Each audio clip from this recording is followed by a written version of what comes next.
오늘은 요한계시록 1장 12절에서 20절까지 말씀 묵상합니다.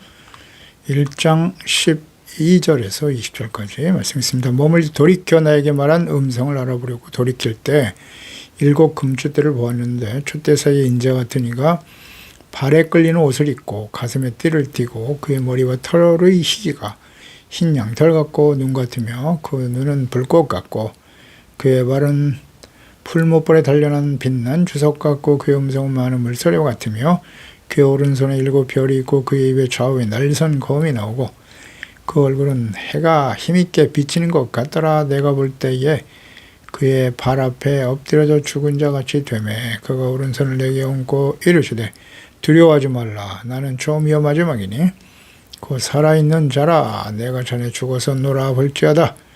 이제 세세토록 살아있어 사망과 음부의 열쇠를 가졌노니 그러므로 네가 본 것과 지금 있는 일과 장차 될 일을 기록하라. 내가 본 것은 내 오른손의 일곱 별의 비밀과 또 일곱 금촛대라. 일곱 별은 일곱 교회의 사자요 일곱 촛대는 일곱 교회니라. 아멘. 모든 시대의 교회에 보내시는 예수 그리스도의 계시와 권면 알파와 오메가가 되시는 하나님과 예수 그리스도 처음과 시작, 끝이 되시는 분이십니다. 그러니까 영존하시는 하나님이시죠. 그러니까 모든 시대에 주가 되심을 분명히 밝히고 계십니다. 그 하나님과 창조자 하나님의 역사의 마지막 심판주로 모든 주권을 소유하고 계신 예수 그리스도, 하나님이 보증하신 그리스도의 초림과 재림, 초림은 이루어졌고 천국 복음이 모든 민족에게 증언되고 온 세상에 전파될 때 예수 그리스도의 재림과 계시록의 마지막 심판의 예언과 계시의 말씀이 이루어지게 될 것입니다. 사도 요한도 성령에 감동되어 성령 안에서 성령의 인도하심을 따라 하나님의 주 예수 그리스도의 음성을 들었고 교회들에게 또 모든 시대 하나님의 자녀들에게 주시는 하나님의 말씀을 듣고 기록하게 하셨습니다. 그러니까 성령이 감동하시고 역사하셔야만 하나님과 예수 그리스도 안에서 인격적으로 교제 만남을 이룰 수 있고 하나님의 성령에 감동되어 기록된 성경 말씀에 대해 말씀 속에서 우린 주님의 음성을 들을 수 있게 되는 것입니다. 하나님의 성령에 감동하심, 거듭나게 하시고 감동하심과 인도하심이 없으면 이 계시의 말씀, 성경 전체가 예언과 계시의 말씀이죠. 이 말씀을 이해할 수 없어요. 그곳에서 살아계신 하나님 인격적인 만남을 이룰 수 없고 주님의 말씀을 들을 수 있다면 순종하지 아니할 수가 없는 것이죠. 날마다 우리는 경건의 삶, 말씀 묵상과 기도를 통해서 성령 인도하심을 통해서 주님의 음성을 듣고 순종하고 잘못은 돌이켜버리는 삶이 계속돼야 하는 것입니다. 이것이 진정 성령으로 거듭난 하나님의 자녀들의 모습이죠. 12절에 몸을 돌이켜 나에게 말한 음성을 알아보기 위해서 돌이켜보았다. 성령의 감동을 받은 사도 요한이 나팔 소리와 같은 음성이 누구의 소리인가 알아보기 위해서 돌이킬 때 일곱 금촛대 사이에 계셨다. 촛대를 보았다는 거죠. 금촛대는 과거 하나님의 성소에 위치한 금으로 만든 등잔, 촛대와 같죠. 이곳에서 불을 밝혀 제사장들이 성소에 들어가 분향단에 분향하고 진설, 명떡을 기원하기도 했습니다. 그래서 금촛대는 빛이신 하나님과 하나님의 말씀, 빛으로 오실 예수 그리스도를 의미하는 것이죠. 빛으로 오신 예수 그리스도께서 교회의 머리가 되시고 또 그리스도의 몸인 교회를 의미하는 금촛대라고 볼 수 있습니다. 13절에도 촛대 사이에 인자 같은 이가 발에 끌리는 옷을 입었고 가슴에 띠를 띠고 있었다. 그 촛대 사이에서 인자 같은 이를 보았다. 교회의 머리, 그러니까 이 몸이 촛대가 교회니까요. 교회란 예수 그리스도의 몸이고 교회 머리는 예수 그리스도이심을 분명히 보여주십니다. 육신이 되어 이 땅에 오셔서 십자가에서 구원을 완성하시고 부활 승천하신 예수 그리스도, 하나님의 아들 인자죠. 그러니까 예수님께서 사람의 몸을 가지고 이 땅에 오셨습니다. 참 하나님이시면서 참 사람으로 사셨죠. 선지서에 나타난 인자라고 하는 표현이 있습니다. 선지자들도 하나님께서 선지자를 인자야 뭐 이렇게 부르시기도 하셨는데요. 다니엘 7장 13절에 보면 내가 또 밤 환상 중에 보니 인자 같은 이가 하늘 구름을 타고 와서 이쪽부터 항상 계신 이에게 나아가 그 앞으로 인도하게 되었다. 인자 같은 이가 하늘 구름을 타고 와서 그랬어요. 그러니까 예수께서 공생의 기간 중에 자신을 또 끊임없이 인자로 지칭하시기도 하셨죠. 자기 자신을 인자. 다니엘도 이 인자를 보았네요. 마태복음 24장 3절에 그때의 인자의 징조가 하늘에서 보이겠고 그때의 땅의 모든 족속들이 통곡하게 될 것이며 그들이 인자 구름을 타고 능력과 큰 영광으로 오는 것을 보게 될 것이다. 인자, 사람의 아들이란 뜻이죠. 참 사람으로 오신 그리스도입니다. 마태복음 26장 64절에도 예수께서 이르시되 내가 말하였었느니라 그러나 내가 너에게 이르노니 이후에 인자가 권능의 우편에 앉아있는 것과 하늘 구름을 타고 오는 것을 너희가 보리라 하시니 그러니까 요한은 이 표현을 사용하여 그리스도의 인성, 하나님의 영광을 가지신 그리스도의 모습을 증거하고 있는 것입니다. 그러니까 그리스도가 성전의 촛대사에 움직이시는 것은 촛대사이 대제사장직이죠. 아무나 그 성소에 들어갈 수 없어요. 대제사장만이 갈 수 있는 곳인데 예수님께서 이 땅에 십자가에서 죽으시고 부활하심으로써 영원한 대제사장이 되세요. 이제는 예수님을 통해서만 하나님께 나아가 제사함 받고 용서받을 수 있는 것입니다. 교회 머리 되심을 잘 보여주고 있는 것이죠. 발에 끌리는 옷을 입었다. 가슴에 금띠를 띄었다. 발에 끌리는 옷. 이것은 이제 대제사장들이 입던 옷이죠. 출애굽기 20장 26절에도 너는 층계 내 제단에 오르지 말아라. 내 하체가 그 위에 드러날 감이니라. 하체를 보이면 안 돼요. 하나님 앞에서는. 그래서 제사장들은 발에 끌리는 옷을 항상 입고 있었어요. 출애굽기 18장 4절에도 그들이 지을 옷은 이러하니 흉패, 애복, 겉옷, 반포, 소고, 간과 띠라. 그들이 내 형 아론과 그 아들들을 위하여 거룩한 옷을 지어 아론이 내게 제사장 직분을 행하게 하라라는 말씀하셨고요. 레위기 16장 4절에도 거룩한 세마포 속옷을 입으며 속옷을 꼭 입게 하셨네요. 세마포 속바지를 몸에 입고 세마포 띠를 띠고 세마포 관을 써야 된다. 거룩한 옷이다. 물로 그의 몸을 씻고 입을 것이다. 그리스도의 거룩한 대제사장의 권위와 위엄을 가지신 예수 그리스도죠.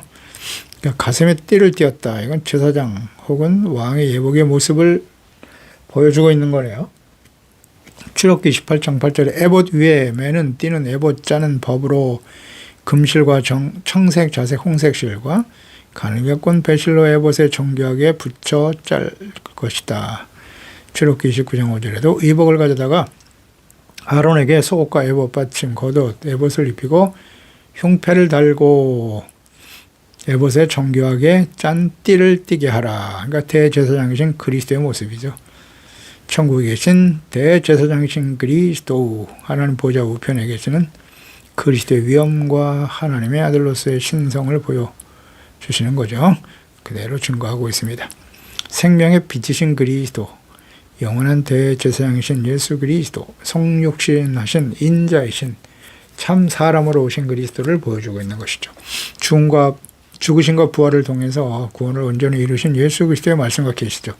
그러니까 예수님이 하나님의 아들이시고 우리와 같은 사람의 몸을 가지고 계시다가 십자가에 죽으셨으나 하나님이 다시 살리셨죠. 그리고 하나님 보좌 우편에 앉아 계십니다. 이것이 바로 예수 그리스도를 믿고 구원받은 하나님의 자녀들의 미래예요. 그리고 예수님과 동일한 모습으로 주님 앞에 서게 되는 거예요. 예수님이 사람의 몸을 가지고 오셔서 보여주셨어요.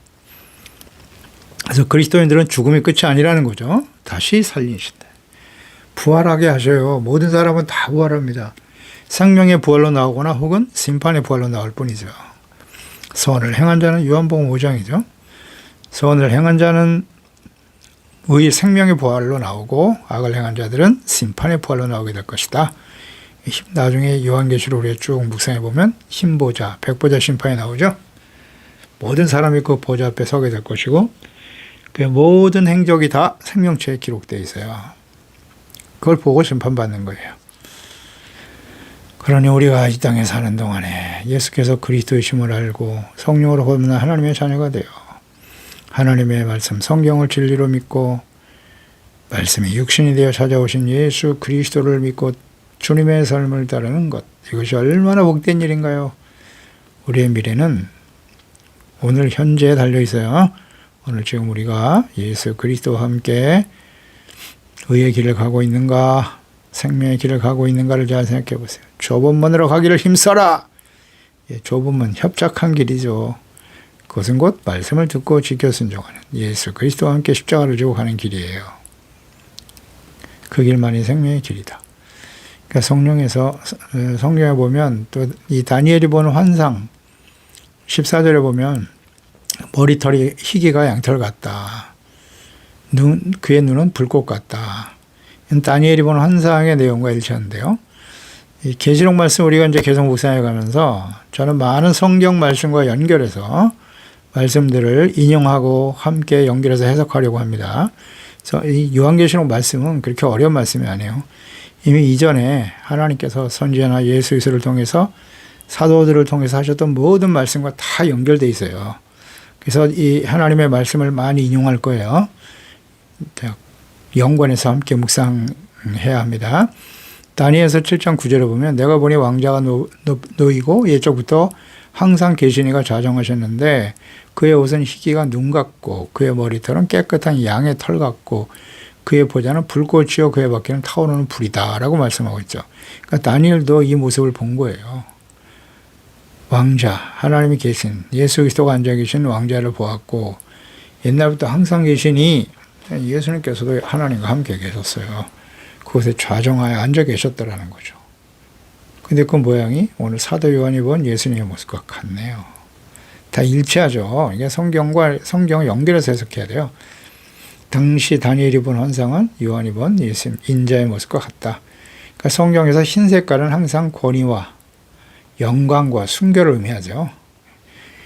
그래서 본문은 그리스도의 성결하심, 영원하심, 영원한 신성을 의미하는 것이에요. 눈이 불꽃 같더라. 이 역시 다니엘이 본 환상의 내용과 일치한단 말이죠. 다니엘서 10장 5절에 있는 말씀이죠. 그때에 내가 눈을 들어 바라보았는데 한 사람이 세마포 옷을 입었고 허리에는 우바수 순금띠를 띄었는데 보세요. 사도 요한이 본 인자의 모습과 같지 않아요? 그의 몸은 황옥 같다. 얼굴은 번갯빛이고 눈은 횃불 같다. 같죠? 그의 팔과 발은 빛난 녹과 같고 그의 말소리는 무리의 소리와 같더라. 네, 같습니다. 예수님의 모습을 동일하게 보고 있어요. 그러니까 전에도 계셨고 다니엘에게 나타나신 인자 예수님이세요. 한 사람의 세마포 옷을 입었고 그 순금띠 횃불 같다. 다니엘이 본 인자의 모습과 동일하죠. 그러니까 창세부터 하나님과 함께 계셨던 하나님의 아들 그리스도의 선제성이죠. 불꽃 같은 눈이라고 하는 것은 모든 것을 다 꿰뚫어 보시고 아시는 거죠. 전지하심, 날카로운 공의의 눈을 의미하는 것이기도 하고요. 공의로 심판하실 그리스도를 잘 보여줍니다. 15절에도 그의 발은 풀무불과 같다. 빛난 주석 같다. 풀무불에 단련한 빛난 주석은 많은 고난과 십자가에 죽으시고 부활하신 그리스도를 의미하는 거겠죠. 천국에 계시며 다시 오실 그리스도는 믿지 않은 자들과 악한 자들을 심판하실 것을 의미하는 것이기도 해요. 주석, 심판, 번제단, 풀무불, 연단. 하나님의 자녀는 연단되어져야 돼요. 연단이라고 하는 것은 죄를 버리는 거죠. 버리고 정결하고 의로움의 회복이에요. 이런 과정을 거쳐서 하나님 앞에 서는 거예요. 예수님이 십자가를 지셨던 것처럼. 십자가를 지지 않고는 절대로 하나님 앞에 설 수 없어요. 십자가의 의미가 뭐라고요? 죄를 버리고 용서받고 의롭다함을 얻게 되는 거예요. 십자가, 죄를 버리는 겁니다. 죄악 때문에 예수님이 죽으셨잖아요. 그러니까 날마다 우리는 십자가에 못 박아야 돼요. 우리의 정과 욕심을. 그의 음성은 많은 물소리와 같더라. 10절엔 나팔소리라고 했는데요. 그러니까 많은 물소리와 같으신 주님의 음성에 대한 표현입니다. 에스겔 43장 2절에 보면 이스라엘 하나님의 영광이 동쪽에서 오는데 하나님의 음성이 많은 물소리 같더라. 많은 물소리. 음성에 많은 물소리와 같다. 일치하죠? 땅은 그 영광으로 말미암아 빛이 나더라. 이는 불가항력적인 권위와 위엄을 나타내는 것이죠. 그리스도의 음성, 하나님의 위엄과 영광을 잘 보여주고 있습니다. 16절에도 그의 오른손에 7별이 있었다. 입에 좌우에 날선 검이다. 얼굴은 해가 힘있게 비치는 것 같더라. 오른손, 권세 있는 능력이죠. 구원의 능력이기도 하고요. 오른손, 출애굽기 15장 6절이에요. 여호와여 주의 오른손이 권능으로 영광을 나타내시니이다. 여호와여 주의 오른손이 원수를 부수시나이다. 그 하나님의 오른손은 권능을 의미하는 거고, 네, 영광, 권능으로 영광을 나타내신다. 시편 17편 7절에 보면 주께 피하는 자들을 그 일어나 치는 자들에게서 오른손으로 구원하시는 주여. 그러니까 이 오른손은 하나님의 권능이고 구원하시는 능력이 말할 수 있고요. 사도행전 2장 33절에도 하나님이 오른손으로 예수를 높이셨다. 그가 약속하신 성령을 아버지께 받아서 너희가 보고 듣는 것을 부어주셨느니라 말씀하시죠. 네. 사도들이 마가의 다락방에서 기도할 때 성령이 임하는 이 광경, 모습에 대해 설명하는 것이죠. 하나님이 오른손으로 예수를 높이셨다. 만왕의 왕이신 그리스도, 죽은 자를 다시 살려내시는 하나님의 권능의 오른손이 죄와 허물로 죽었던 사망에 처한 우리들을 그리스도와 함께 다시 살려내신 거예요. 오른손, 놀라운 기적이 일어난 거죠. 죽었다가 살아난 사람들 아닙니까, 우리들이. 7벌은 7교회의 사자를 뜻한다 그랬어요. 전 세계에 흩어진 모든 교회와 사자들.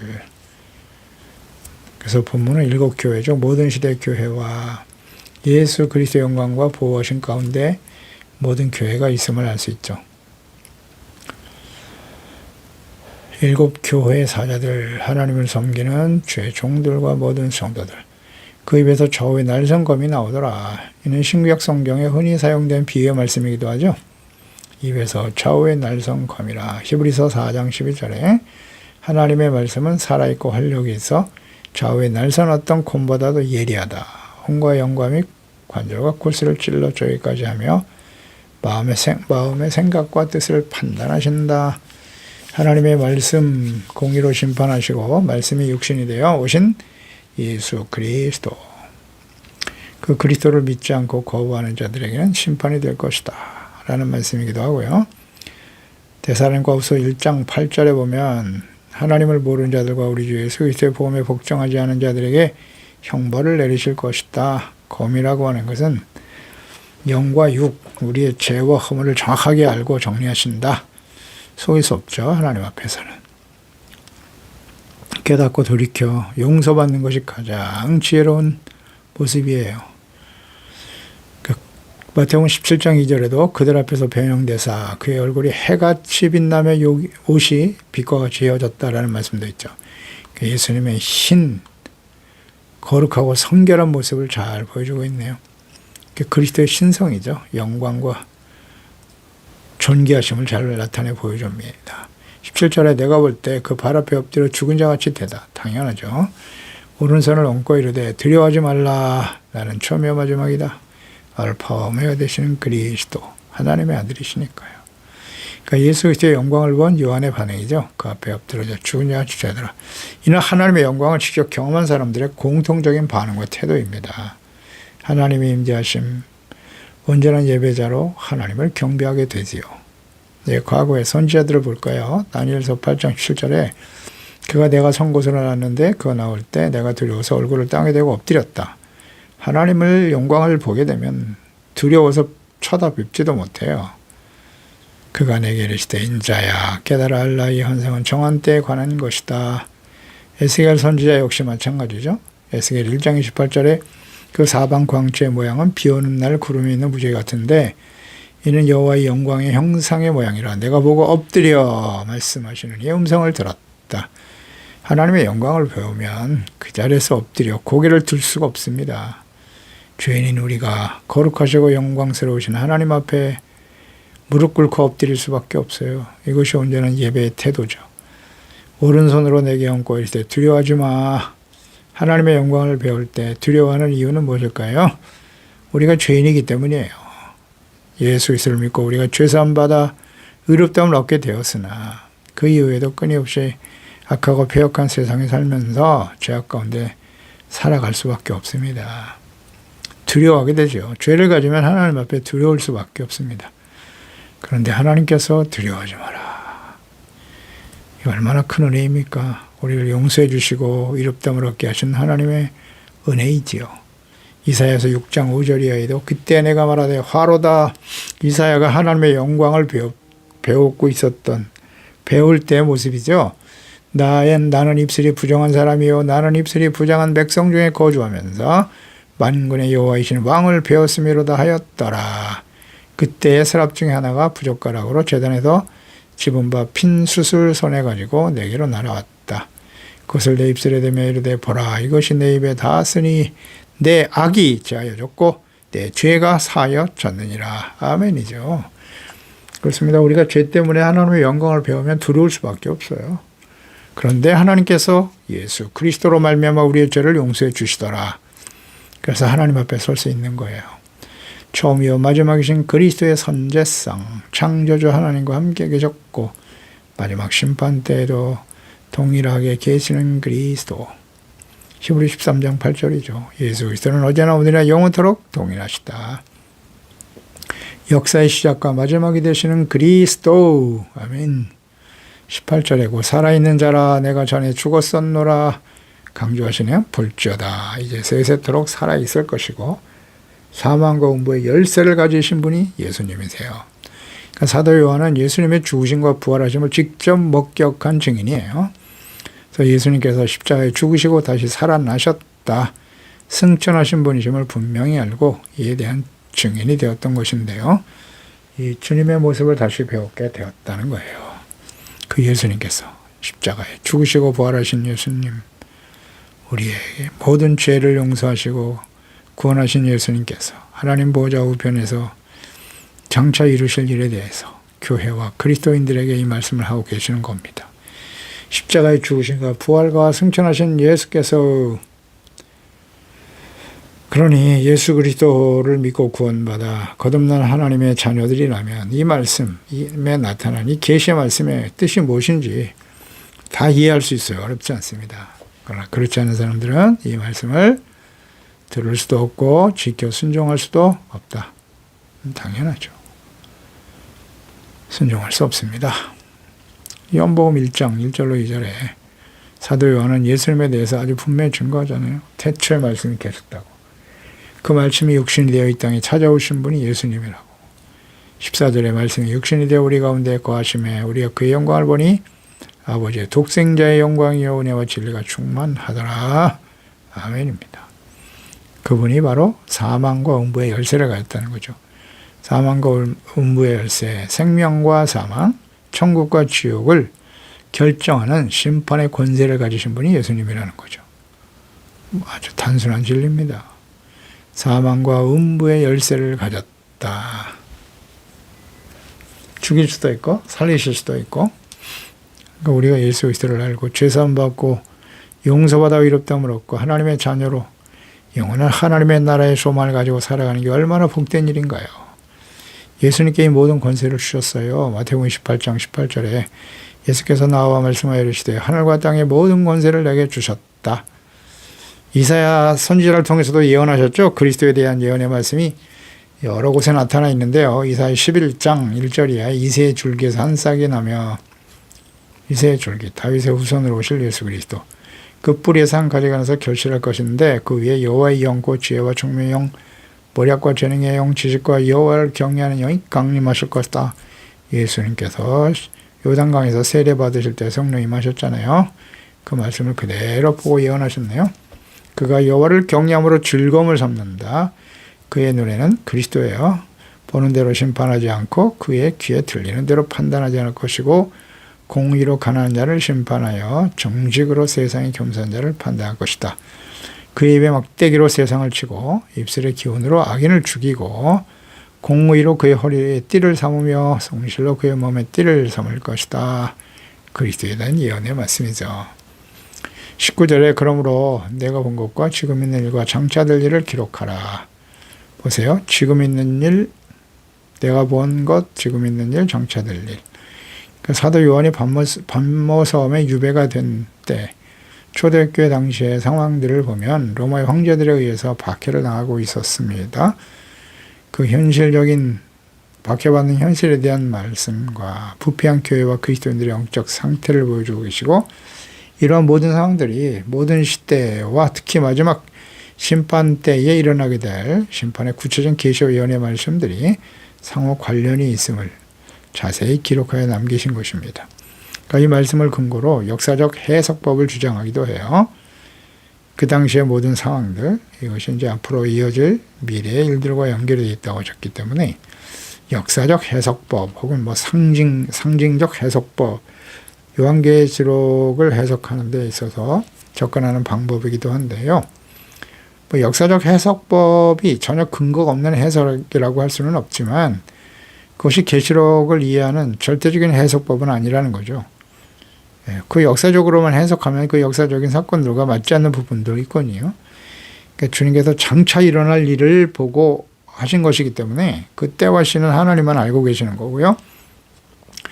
그러니까 너무 역사적으로만 접근하다 보면 오류가 나올 수도 있다는 거예요. 그러니까 성경은 성경을 통해서 말씀하신 바를 근거로 이해하는 것이 가장 좋아요. 성경적 해석법.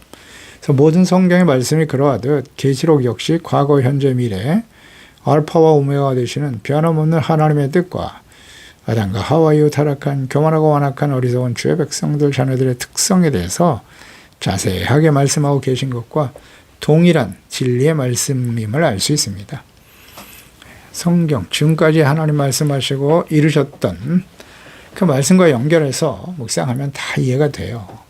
하나님의 뜻은 변하지 않거든요. 그러니까 사도 요한에게 보여주신 7별의 비밀, 상징적 환상 자체가 의미가 아니라 이 일에 나타난 하나님의 뜻이 뭐냐는 거예요. 이것을 바르게 이해하고 본질적인 하나님의 뜻에 접근하면 돼요. 하나님의 속성, 하나님의 뜻. 그 비밀의 내용은 7 금천대고 7 교회를 나타내는 비밀이었다. 7별은 이 7 교회와 사자들이죠. 그래서 소아시아 7 교회, 이것은 모든 시대의 교회의 모습이고 마지막 심판이 임박한 시대의 교회의 모습이기도 해요. 그러니까 그리스도인들에게 주신 하나님의 말씀과 뜻입니다.